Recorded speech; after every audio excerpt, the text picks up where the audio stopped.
Good morning.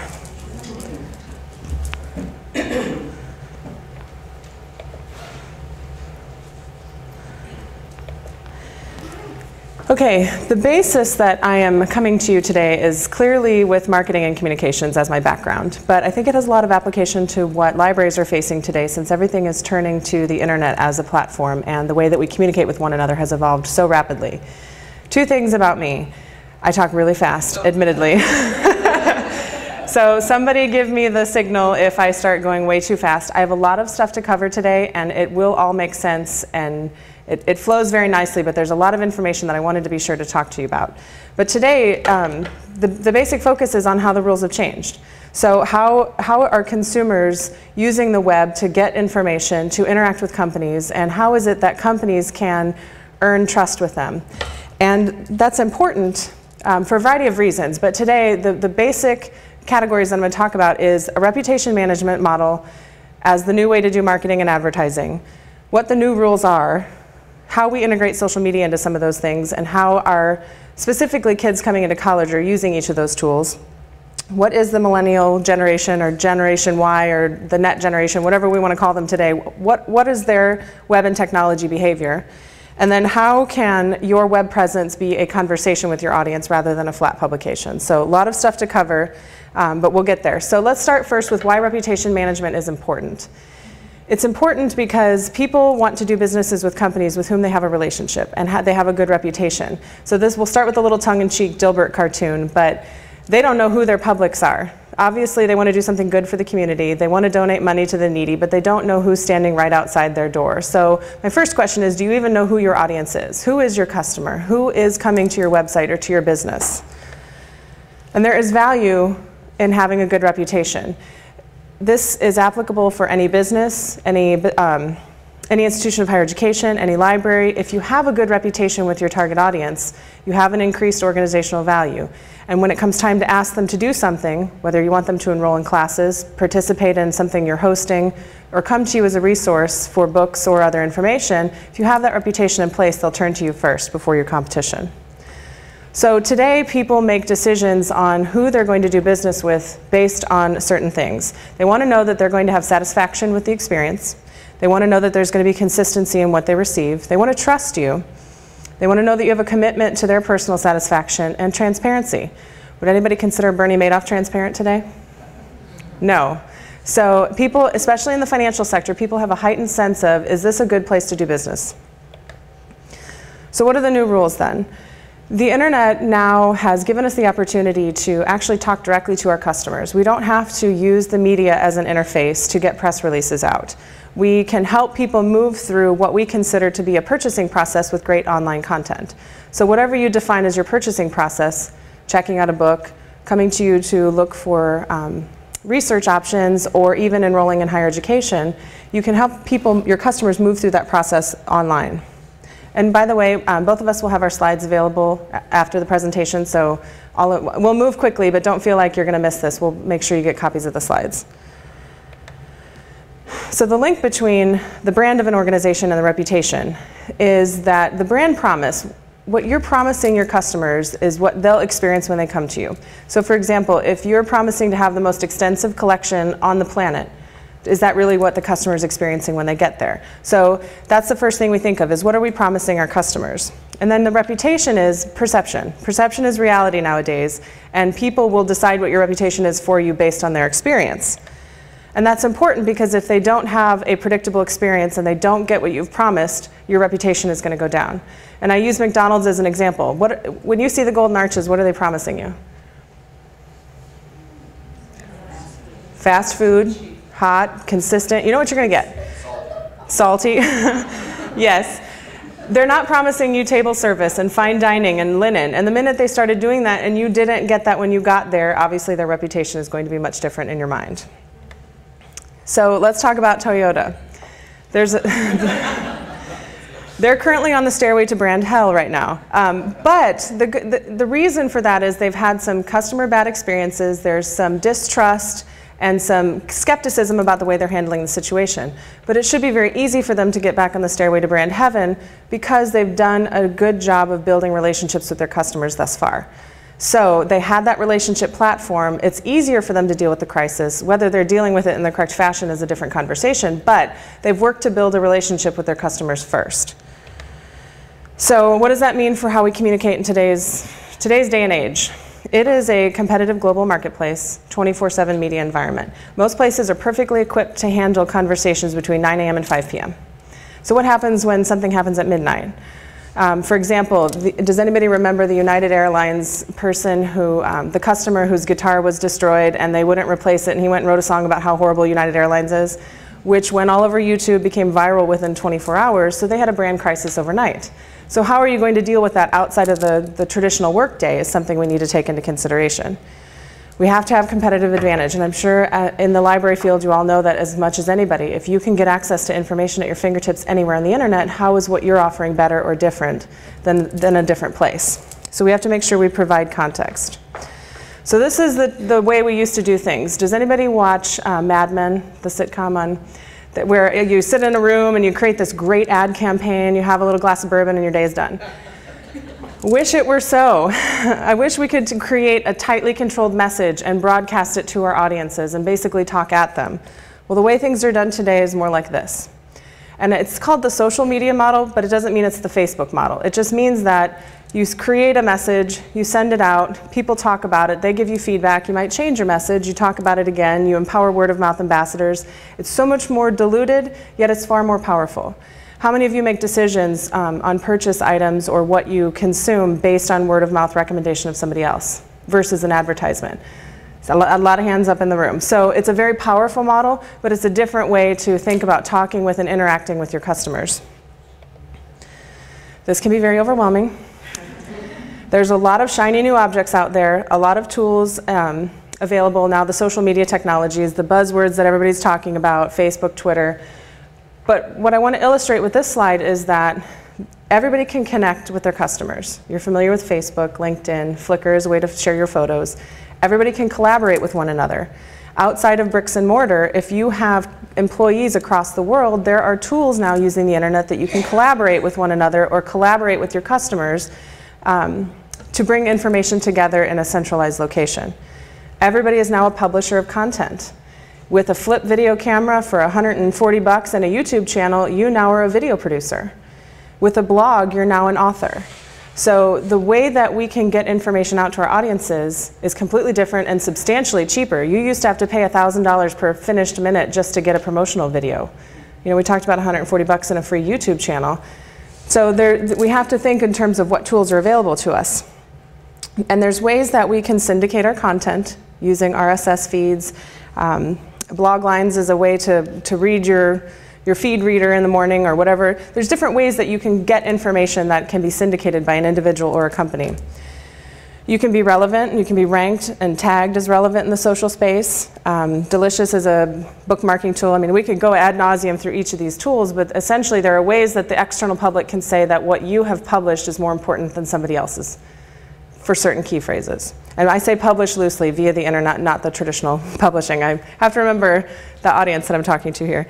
And Amazon.com is another way that we can create comments, and we'll talk a little bit about how that actually works. The final category at the bottom is that all of this is measurable. And a lot of people are scared that social media is not measurable, it's just more, I feel like we're doing it right. Well, there are ways that you can measure success. Some of them are extremely numeric, very straight ROI. Some of them are a little bit more, how is the conversation trending in the space, but certainly they're measurable. So let's talk about Amazon.com. It is a social networking site, but I thought it was just shopping. Okay, how many of you read the customer reviews before you purchase something on Amazon? Okay, so now you can actually comment on the reviews too, so there is the opportunity for conversation back and forth. And as an example, The New Rules of Marketing and Public Relations, which is a great book that kind of explains how we can leverage this new technology in your marketing strategy. The day it was published, first person who gave the user review, there's had been at least 215 more reviews since then, and you have to figure that his profile and his review was read by 100,000 people, give or take a few. How's that for a personal brand and a social network? So yes, they're selling products, but there is an element of professional, social, and personal networking that's available on sites like Amazon.com. So how's the pace? I know I'm talking fast, but we're doing okay? Okay, good. I've came across a great definition. Social media marketing, why it's important to your marketing strategy. This again is from David Meerman Scott. There's 4 things you can do. You can buy attention, simple ad. You want to be covered in the Wall Street Journal? I can buy you an ad that will make sure that you have coverage in there. You can beg for attention from the Wall Street Journal through traditional public relations. You can bug people one at a time through a sales process. Or you can actually earn attention of your customers by creating something interesting and useful to them, information that they find useful or at least interesting to them, whether it's through a YouTube channel, a blog that you host, whatever it might be. Now you've earned their respect, you've earned their trust, you've earned their attention. And that's far more powerful than any of the other 3. It's also far more cheaper, or far cheaper, excuse me. Most of those things that are listed here, you don't have to pay for to publish or post online. It takes your time, certainly, but the value of the trust that you have in that customer after going through that process is far greater than anything you can purchase. There is studies out there that talks about some of the top brands and how well they're doing in engaging their audience using social media tools, and essentially it's a function of how many different social media channels they're engaged in and whether or not their audiences are actually conversing with them on those channels. So just reinforcing that there is indeed ways to do this. And some of the top companies, and this is strictly the top 100 brands of companies, it doesn't really count in higher education, but Starbucks, Dell, and eBay seem to be some of the ones that rise to the top in social media integration and engagement of their audience. So let's talk about demographics with some of the shiny new objects. Twitter is one that I hear a lot, you know, oh my gosh, Twitter's the new thing. Should I get a Twitter channel and should I be tweeting about whatever it is I'm doing? And this gives you a little snapshot into who's actually using Twitter. Now this is across Twitter in general. It's not specific to the United States and certainly not specific to St. Louis, but you'll see the biggest group that uses it is 20 to 24. Second would be the 15 to 19-year-olds, and third would be the 25 to 29-year-olds. I would also argue that St. Louis tends to be about 8 to 10 years behind the rest of the world in technology. And I'm not knocking St. Louis, but it is what it is. So I would even say this might look a little different. But the more powerful statistic to me is at the bottom, where 5% of the users account for 75% of all the activity on Twitter. So if you want to reach 5% of the Twitter users, maybe Twitter's the right way to go. Again, I'm not saying it's right or wrong for what you're trying to do. I would say examine it very carefully who you're trying to talk to and whether or not you're actually having a conversation with them. Facebook, 72 million users in the United States. It's a lot of people that you could get in front of. Oops, I apologize. The 5% of users should not be on there. That's left over from the Twitter slide. I apologize for that. The biggest demographic currently is the 35 to 54-year-olds. That has certainly overtaken the traditional college-age student where Facebook actually started. That doesn't mean that age group is decreasing. They're increasing, just not as fast a rate as the 35 to 54-year-olds. The fastest growing demographic right now has been the 55 and over demographic. They've grown from 950,000 to 5.9 million in just 6 months. That's a pretty rapidly growing trend there. So what do we do with this? Now for those of you who don't know, that's a little bird from Twitter. What do we do with all this information?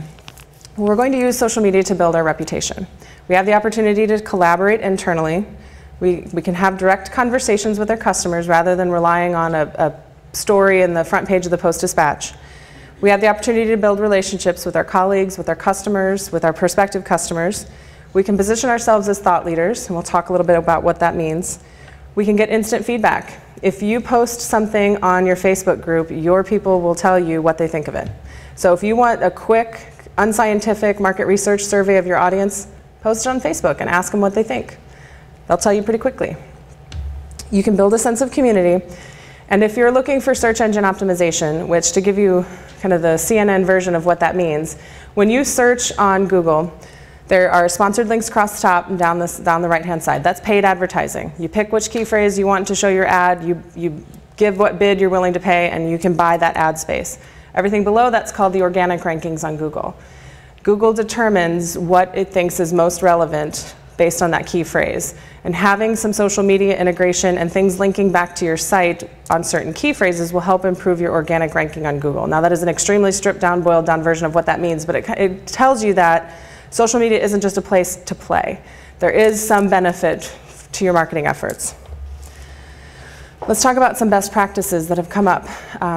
The Altimeter group in Wet Paint did a study. I showed you the slide before of the top brands that are engaged with their customers. And one best practice that came up out of that is deputizing people throughout your organization. If you're going to embark on some of these social media adventures, don't have just one person necessarily control all of it. Empower everyone or certain people in each department to participate in that process. And one example that they showed was mystarbucksidea.com. Has anybody visited that? It was actually an idea of the CEO, but he engaged department representatives, people who had a vested interest in some of these ideas, and essentially their customers can go here and post. It's a suggestion box online. They can have conversations about ideas. You know, I don't like this about my Starbucks. I want this flavor of coffee, or whatever it might be. Tie loyalty programs to coupons and promotions that you send out. But they actually use ideas that come up through their user base, and their departments interact with their users. So it's a way that as a customer, you know you have an input into the operations of the organization, and you can actually see progress being made. And from a business perspective, if your customers are telling you they want something a particular way, if it's within your business plan, it certainly would make sense to please your customers, create more business. Thought leadership. In libraries, I know that one of the unique features of our library in particular is that we have a lot of special collections. So how are we leveraging that to position ourselves as a thought leader or to attract attention to some of these special collections? I know that throughout the campus here, we have faculty with unique specializations. Are they blogging? Are they facilitating conversations about that topic that they're a particular specialist in? As a library, are you able to track trends, say, in kids and technology and be a resource for your campus on what those might be and how you can integrate that into the classroom?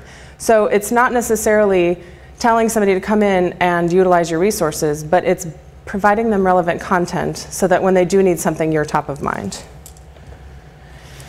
Okay, so web content is changing the way that traditional media relations is done. We can argue about whether we like this, but more than 8 of 10 journalists have said they will or have used blogs as primary or secondary sources for articles. Now, if we remember Journalism 101, what you were taught about online sources, but it's happening. And you can see the trend in the print industry. They're being required to do more with less. Journalists are getting cut.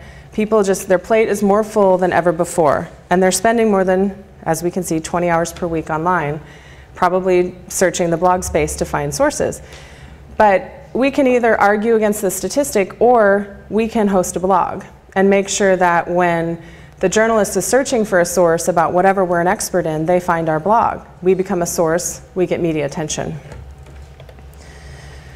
So essentially, the internet has made public relations truly public again. You can write press releases that target your customers directly. You don't have to try to attract the attention of the Post-Dispatch to write your article. And a good example would be, everyone has heard about the tuition freeze. I assume everybody has heard about the tuition freeze proposal here at SIUE. What we did was we wrote a press release that actually was targeted to prospective students and parents, announcing that President Pichard would be promoting this tuition freeze at the board meeting. And yes, we did send it out through the traditional media, got a few hits here and there, the Alestle, the Intelligencer, but more importantly, 200,000 to 300,000 people visit our homepage per month. Okay, so that's a better reach than I would get from the Intelligencer, without a doubt. So that's why the press release is on our homepage. It's written towards a prospective student or parent, but still in the form of a press release. So it's a little bit different approach to media relations. Before, you had to try to grab the attention of a journalist. Now I just have to grab the attention of our prospective students and parents directly. So how does this all relate to how we're managing our reputation? We're trying to build trust equity with our audiences. This insurance policy that creates an economic value for your organization, for the library. How do those relationships turn into results? When it comes time to ask for money, enrollment, or whatever it is you're asking your customers to do, they're more likely to do it if you have that relationship. Okay, any questions so far before we move into specific habits of this next generation? Okay, another tongue-in-cheek. I see some smiles. There can be laughing. I know it's a Friday morning at 10:30. But essentially, it's another misunderstood generation. Or they have troubles or whatever it might be. You know, there's a different generation. They have different challenges. But they're still misunderstood as they're entering the workforce, in my opinion. So who are these kids? I've heard anywhere from 1977 to 1980 through 95 to 97 is when they were born.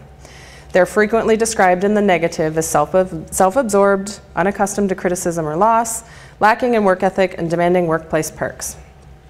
But on the other hand, on the positive side, they are also more diverse than any other generation before them. They're innovative because they refuse to do things the way that they've always been done. They're very idealistic, they're creative, and they're extremely globally aware. From a technology perspective, 98% of them own computers. Grew up with them, I would venture to guess. From 06 to 09, the reliance on desktops has gone down, whereas laptops has gone up, so they're mobile. The freshmen entering school have newer equipment than ever before. 79% of them own a laptop that is less than a year old. So technology that changes rapidly, they're able to keep up with it, is essentially what I'm taking away from this. And they're extremely mobile.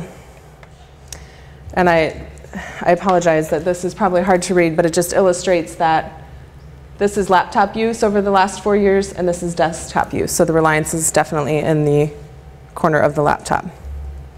Oops.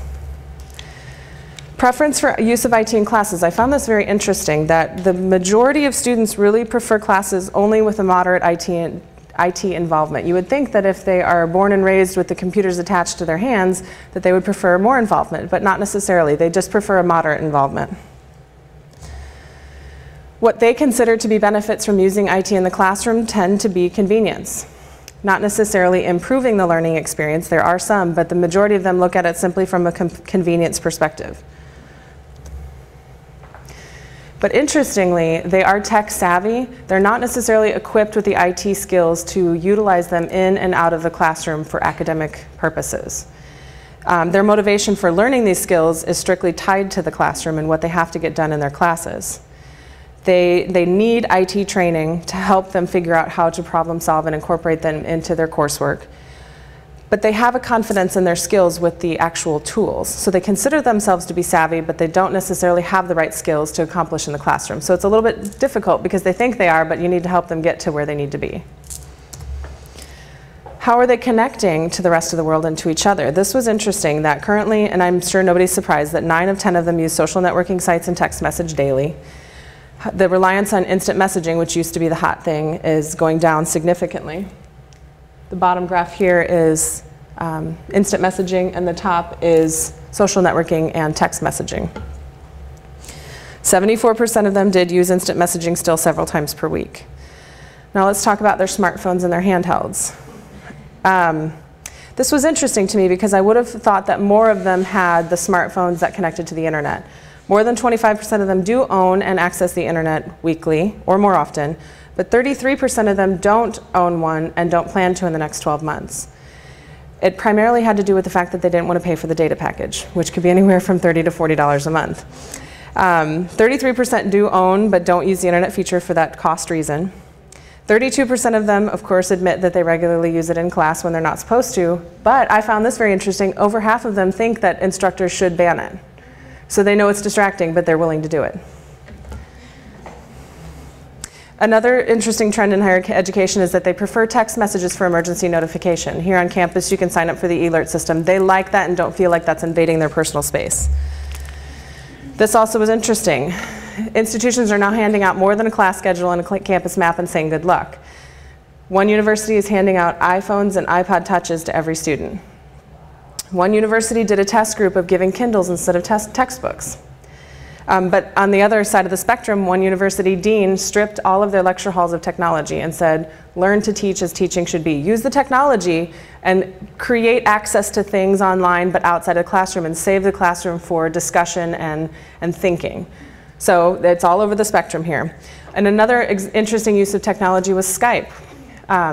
Language learning classes. If you're learning Spanish and you can have a webcast or a web chat with somebody in a Spanish-speaking country to practice your language, and they can practice English, you know, with tools like this now, it's a whole different learning environment. So what do?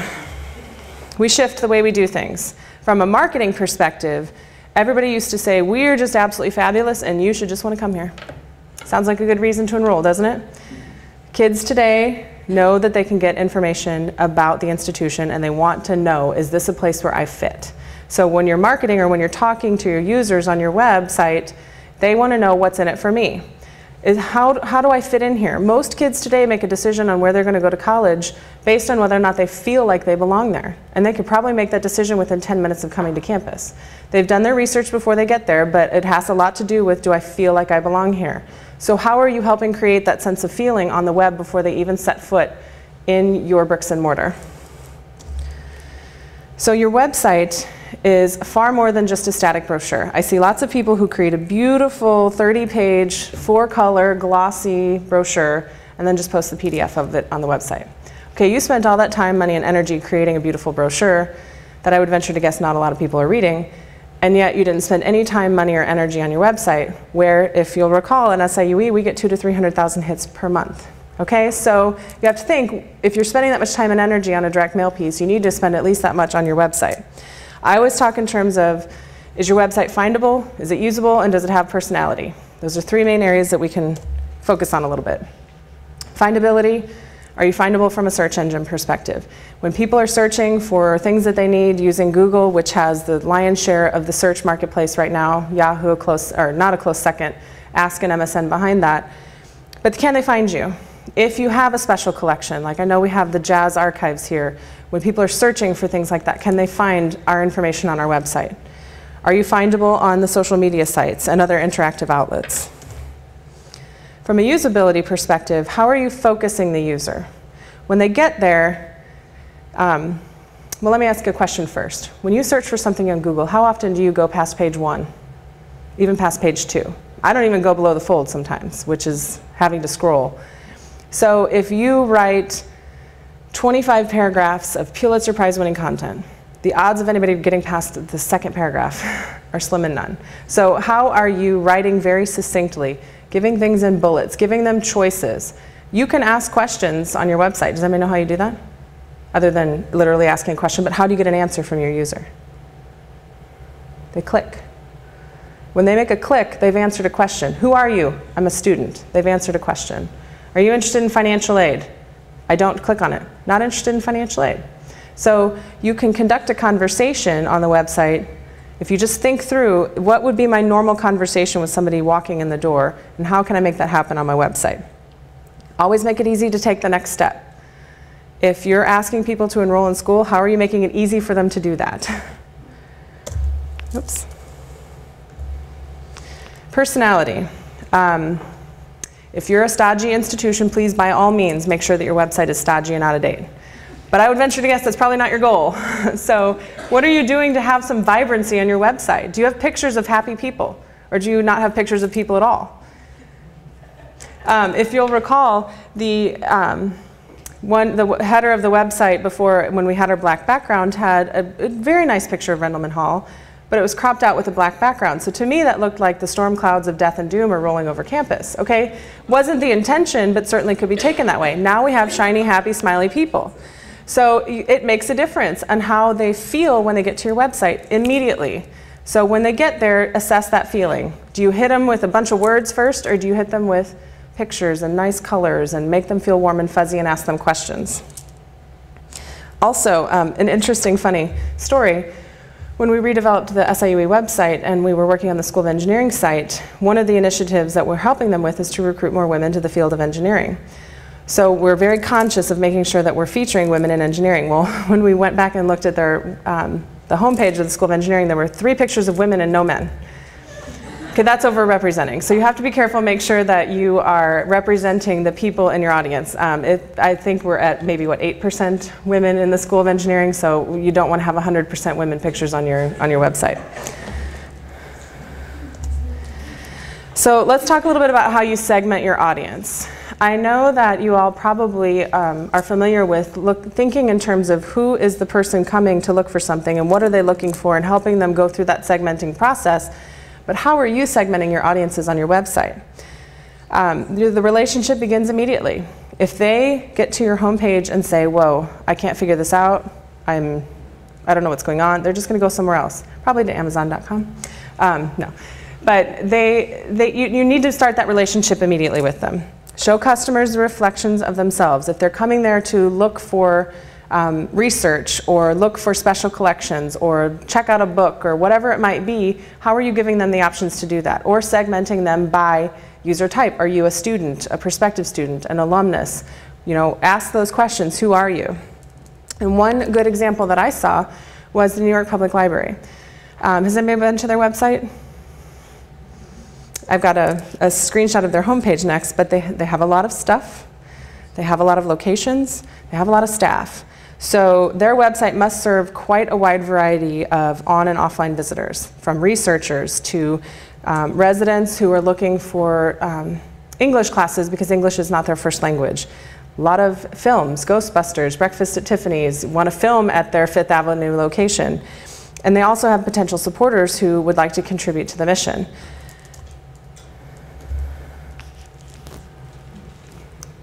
At first, it seems a little overwhelming because there's a lot of color, but it makes you feel warm and welcome.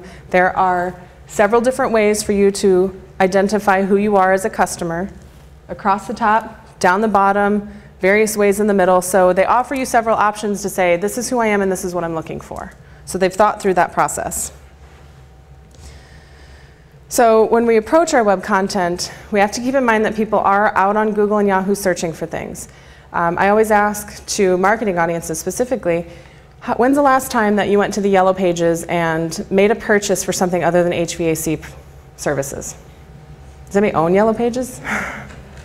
Okay, when is the last time that you received a piece of unsolicited direct mail or listened to a TV ad or a radio ad and ultimately made a purchase?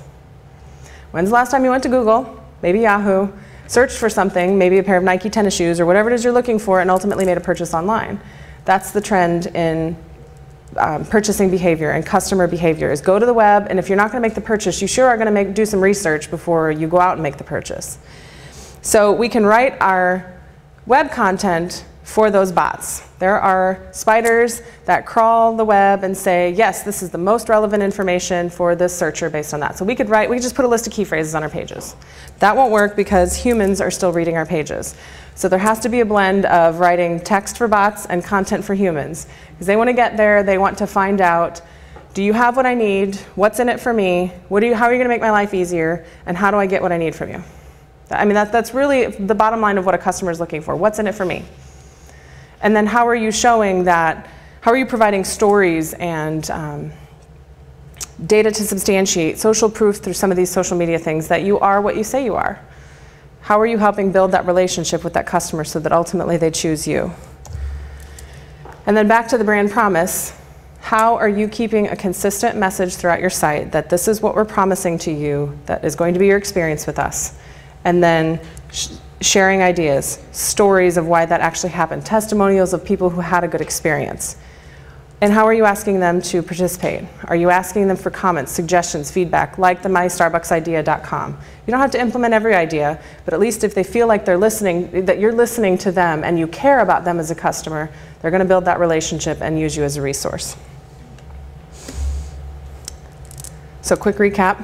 We did talk about how reputation management is the way to go. Building relationships with your customers, whether you're a business selling widgets or you're a library looking to build relationships and be a resource for your customers. We've talked about what the new rules are given the advent of the internet and what some of the shiny new objects are. We talked about how we can integrate social media into those efforts. We talked about who is this millennial generation? Who is the Gen Next, Gen Y, Gen Net, whatever we want to call them. An interesting aside, the parents are now called lawnmower parents. Has anybody heard that yet? They just mow right over any obstacles in the way of the kids. And then how can you create a web presence that is a conversation with your audience rather than a brochure that they could come in and pick up and read on their own? Does anybody have any questions? Yes, ma'am. What's the longevity or the expected longevity of the web homepage now? Because when you're going into our homepage, we're accessing it. I know we're slanted when we're doing it because we access it so frequently. Right. But our customer, how long does a refresh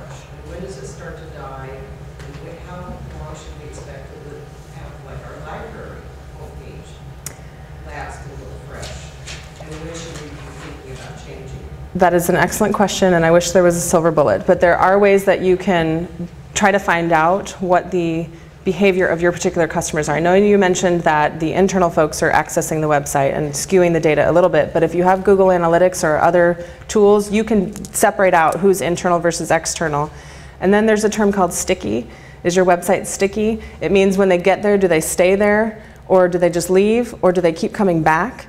And you can find out some of those things, that if people come to your page and leave immediately and don't stay very long, well then they're either, it's not fresh or it's not relevant. So there are ways that you can freshen things, like if you notice on the SIUE homepage we have different tabs and different images in between. We can change up which one randomly comes up when you go to the homepage. So there's an appearance of freshness. That's not ideal, but at least it's a Band-Aid in the meantime. But the ways that you can keep things fresh without completely redesigning the site would be have a news feed, post your press releases, have scrolling events and news, and so there's always new content on the homepage, but you're not necessarily redesigning your homepage. I would say that the more fresh you can keep it, a blog typically, an ideal blog, you're posting 2 to 3 times per week, 200 to 400 words per week. So if that's what it takes to keep a blog fresh and keep the attention of a reader, then I would say almost it's the same as a homepage. So maybe you have a blog that's integrated with your homepage. And that would be one way, is if we have our, right now it's wonderful, we have the digital collections rotate. Yes. So that every time you click on, you're seeing a different image. So you're saying if we have like a quote from maybe a student's response to a blog question, could that be rotated too? Or have a Flickr Photostream integrated with your home page, so that there's always new photos coming up that are of the library or of people, you know, just something that just gives a breath of fresh air each time you come back. And visuals more than text-based. Yes. Yeah. For a very interesting presentation, I wanted to ask about the slides you came up with, citing all the data about the kids from EDUCAUSE. Have you all had the luxury of doing your own data gathering and comparing some of those numbers and those conclusions with the SIUE student population? Have we, or would we? Have you? Yeah, we have not. Not in any scientific capacity, more anecdotal. What I find with the SIUE students, since we tend to still attract the majority of our students from relatively close here, Midwest behavior tends to be different than California or East Coast behavior. That doesn't mean they're any less tech savvy. They're just, I don't know how to quantify, just different. Different work ethic, different attention span, things like that. So I would love the luxury to try to compare Midwest specifically. SIUE would be great compared to the rest of the country. I still think that the general trends would be there, that they're connecting via social networking versus in person, that they're mobile and trending to be laptop and smartphone users versus desktop users. I think that those general trends would still be there, but I don't have SIUE data to back that up. Does anybody else have questions? Yeah. I work at Webster in St. Louis, and they've been using the social media people there, and to an extent our library have been focusing a lot on the location-based social networks like Foursquare and Google and things like that. What do you see as the use of those for either a campus or a library? That's a good question. I think that Foursquare has the potential to decrease in use, at least from the telling people where you are perspective, because of the whole pleaserobme.com or whatever the new website is. I think that kids will become more savvy at, you probably shouldn't tell people where you are. But some of the interesting graffiti techniques that you can do with tools like that, like you can come to the library and if you have a bad experience, post that you had a bad experience immediately, and then the next visitor who's using things like that. So to me, it's a way to get a gauge on how your visitors feel that are using that technology, but they're not all using that technology. So if you're getting a consistent, wow, this place is just really dark and dingy, it doesn't really feel like I should be here. Okay, and now if everybody starts saying that, then I would say that that's something you might need to address. I don't know that I would pick that technology to, to put a lot of time and energy into trying to relate with your audience if they're not all using it.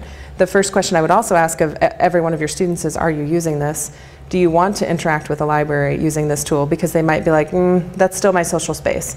They're willing to interact with people on Facebook, but I'm also seeing that the attitude of college kids is that Facebook is becoming rather corporatized because of the ad purchasing capability, and every corporation has a Facebook group now. So what's going to be the next Facebook? It'll probably get developed by college kids just as Facebook was, and there'll be something else that everybody moves to. So I would use it to monitor what the conversations are out there and try to make customer interface decisions based on that. Okay? Yeah? Elizabeth, what do you see as SIUE's primary art audience? Do you target the 2,000 students we're trying to get as the freshman class, or are you looking at, with the change in economic times, we have non-traditional students returning? When you design our webpage, who are you looking at? I look at everyone, but I reserve the homepage for the people who haven't bought the dream. And that would be prospective students, prospective parents, people who might want to come and work here, and then look at having microsites under the homepage for the people who have bought the dream, the people who are working here, the students who are here. So if I have one chance to make a first impression with somebody who's not familiar with SIUE, it's those people who haven't visited here or haven't enrolled yet. So how can we attract their attention on the homepage? We still need to serve the other audience as well, current students, current staff, alumni, faculty, donors. All of those audiences need to be served, but the homepage really needs to attract the attention of those who haven't bought the dream, as I like to say. So for units like the library, we're in that other page. We're not the attracting the dream page. So we're for the people who are actually working here using this. It's a different kind of approach. Not necessarily, because if they haven't used your services yet, they haven't bought the library dream. Exactly. And the problem, especially in educational institutions, is you have to be all things to all people and likely not do any well. And that often happens on a homepage, which is why we have to say what are the most important things we need to do on the homepage, and how can we push the others who have bought the dream down lower and then serve them well on a microsite. So for example, we might own SIUEstudents.com and push all of our current students when they need to go to the website and their home base is at SIUEstudents.com, which redirects to .edu/current students, whatever the URL is, but they don't start on the homepage. They start on their homepage, which is one level below the homepage. So there's ways that you can train the audience that has bought the dream to start somewhere else and reserve that initial point of entry for the people who haven't bought the dream. So in the case of the New York Public Library, some of their links for people who probably frequently use their services to get straight from the homepage aren't in the flashy, beautiful text. It's more functional down at the bottom. It's like, okay, yeah, you've bought the dream. Here's where you get to what you need. Does that make sense? Okay. Yeah, Steve. Elizabeth, could you please define and give some examples of thought leadership? Yes, I can. One example would be Rick Hafer's column in the Illinois Business Journal monthly. He is not saying the SIUE School of Business is the greatest school of business on the planet, you all should enroll and come here, but he is an expert in, I think, tax and finance, I think is his expertise. I probably only understand every third word that he writes about because I don't understand tax and finance, but he's an expert in that field. So he writes a monthly column saying, here's the trends, here's the things that are happening in the industry. He's facilitating a discussion about a topic, but his name and where he works as an expert witness, for lack of a better word, is associated with that. So another example would be the dean of the School of Business at Webster is on Fox 2 News quite a bit, so kudos to Webster's PR department. He's not there to say Webster is the greatest place to enroll. He's there to comment on trends in the industry, but now Webster becomes top of mind around the topic of business. So those are two examples of how you can position thought leaders in their field. Another example would be we're working with the Institute for Urban Research here on campus to Andy Theising is an expert on all original work and data around East St. Louis. There's an anniversary coming up, so how can he help facilitate the conversation about that topic? And when people need access to resources, they come to him, we position him and the Institute for Urban Research as a thought leader in that field. But then when the time comes to want to engage in a research project with the university, oh, the Institute for Urban Research is there because I've heard about some other stuff that they're doing, so maybe I'll give them a call. So when you try to position someone as a thought leader, they're either producing original work about a topic or facilitating a discussion about a topic, and then keeping the university and enrollment and funding and donations and everything on everyone else's top of mind. So given that you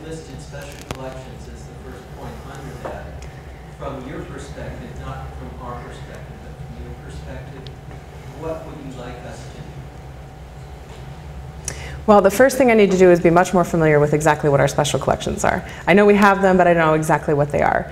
But as a personal interest, since WSIE, the radio station, is now under my leadership, I know that we have the jazz collection, so how can we be taking advantage of the fact that we have a special collection here, and as a jazz radio station, we're trying to attract a jazz audience, so how can we work with all of those topics together to be a great jazz radio station, to build a great audience, to promote the university and promote the fact that we have special collections, and therefore have a unique quality about this library.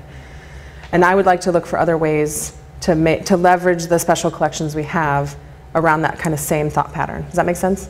Yes, thanks. Okay. And to me, that is earning attention. Remember how we talked about you can beg, bug, or buy attention? That is earning attention of the public, and it's far more valuable to me than anything that I could ever purchase. So, how are we on time? I don't want to run over. Good. Do we have any other questions? So I hope this was helpful. I know we covered a lot of territory really fast, but I feel like it was all relevant so you could understand how are the rules changing, essentially. So, okay, thank you.